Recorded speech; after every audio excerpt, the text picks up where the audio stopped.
syariah. Nah, ini nanti teman-teman akan mendapatkan mata kuliah wajib sebanyak 2 SKS.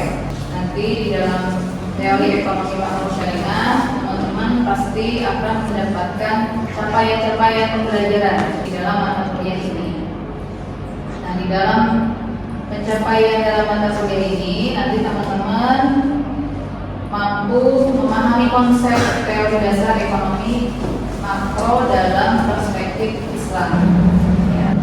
Selain dari itu, capaian dalam mata kuliah teori ekonomi makro syariah itu juga ada dari sikap untuk menunjukkan sikap religius, terus juga menjunjung tinggi ya, nilai kemanusiaan dalam menjalankan tugas berdasarkan agama, moral dan etika. Yang selanjutnya adalah capaian dalam keterampilan khusus ya. Dalam keterampilan khusus ini tadi juga di dalam capaian lulusan prodi itu ada salah satunya adalah menganalisis fenomena ekonomi ya, yang mengintegrasikan nilai-nilai dan prinsip-prinsip dasar ekonomi syariah melalui pendekatan ekonomi metodologi ekonomi dan keuangan syariah ya. Nah, itu harus disertai dengan pemahaman teori dasar ekonomi syariah secara terintegrasi.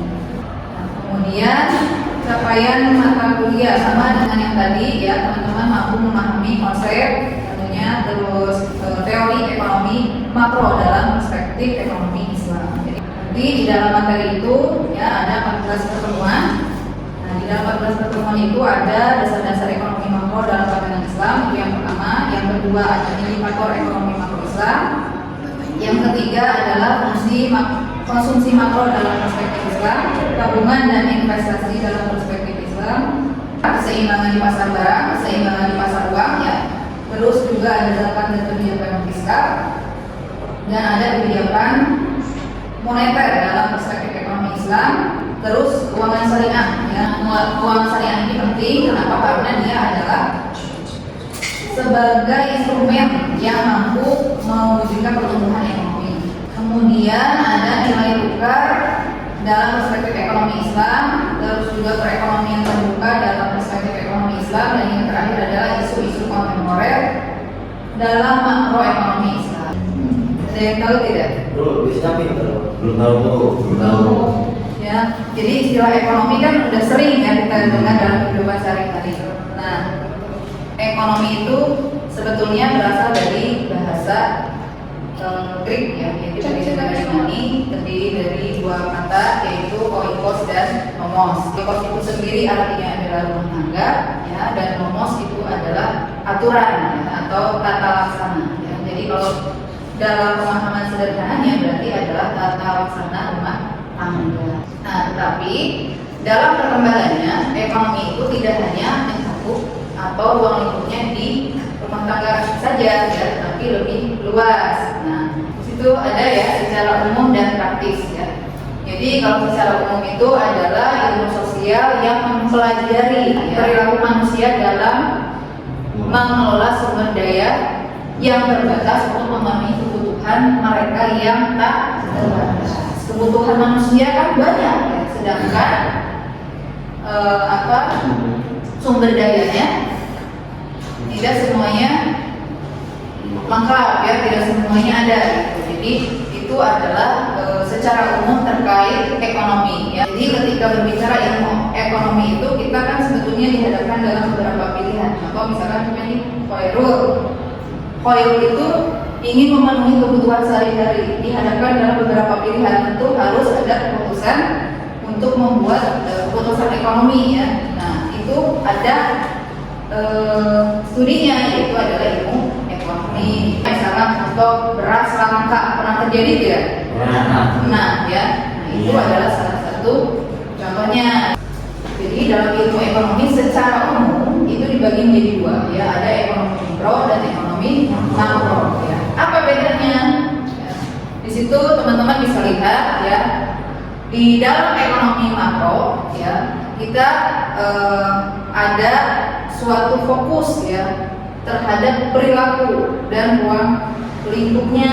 Kemudian fokusannya adalah misalnya dari produksi di dalam suatu perusahaan kalau di mikro. Sedangkan kalau makro itu adalah jumlah produksi skala nasional. Jadi kalau di dalam mikro ada kebutuhan tenaga kerja itu hanya dilihat dalam satu perusahaan, sedangkan di makro dia kebutuhan tenaga kerjanya secara keseluruhan gitu.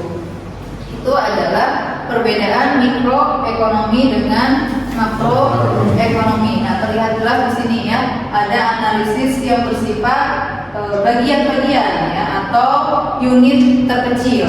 Jadi yang merah adalah mikro, yang biru adalah makro ya. Dalam memecahkan masalahnya itu ya tidak sebentar, ya harus memerlukan waktu yang cukup lama. Makanya ada yang 5 tahun, 10 tahun, bahkan 50 tahun. Nah, ini bedanya antara konvensional dan syariah. Ya, kalau syariah itu sistem ekonomi yang harus bebas riba dan gharar ya. Nah, kalau gharar ini berarti ketidakpastian ya, keraguan apa itu harus dihindari, apa yang seperti itu.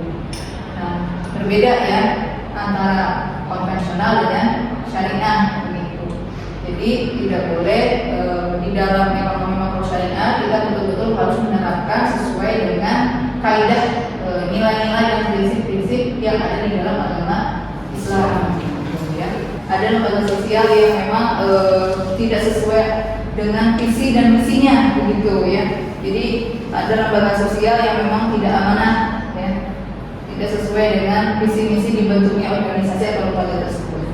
Tingkat upahnya, salarinya ya, ini gitu. Selanjutnya adalah pasar luar negeri. Jadi ada permintaan akan barang dan ekspor. Nah, ini berpengaruh terhadap harga rata-rata ekspor ya, dan kuantitas atau jumlah barang yang akan diekspor. Tadi ada pasar apa saja? Pasar barang, pasar uang, pasar tenaga kerja, dan luar negeri ya, ada 4. Ekonomi makro ada 5 pelakunya, siapa saja ya.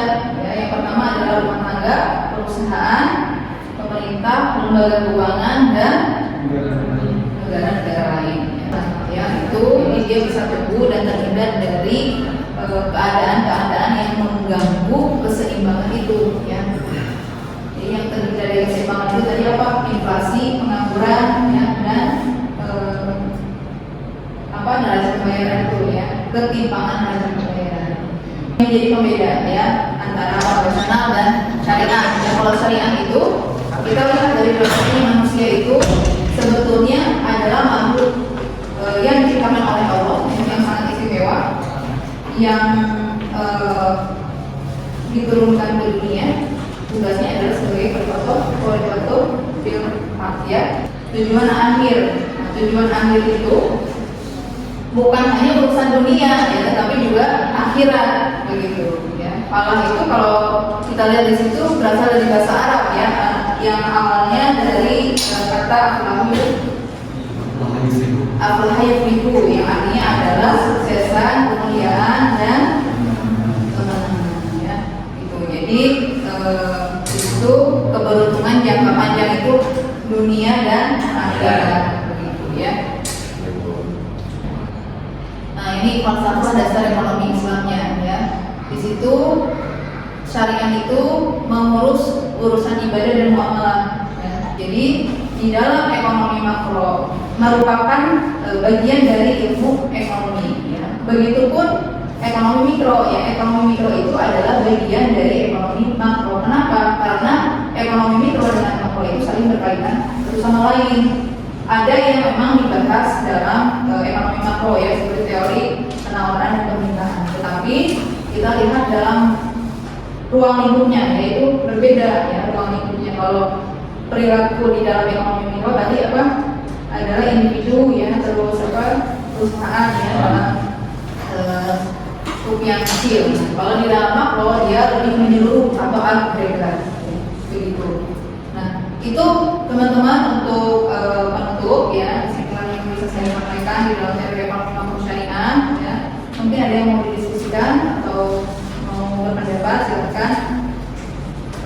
Kalau sudah ada ya, terima kasih ya teman-teman atas segala perhatiannya. Kita akan lanjutkan pertemuan berikutnya. Mohon maaf atas segala kekurangannya. Wassalamualaikum Wassalamualaikum warahmatullahi wabarakatuh. Waalaikumsalam warahmatullahi wabarakatuh.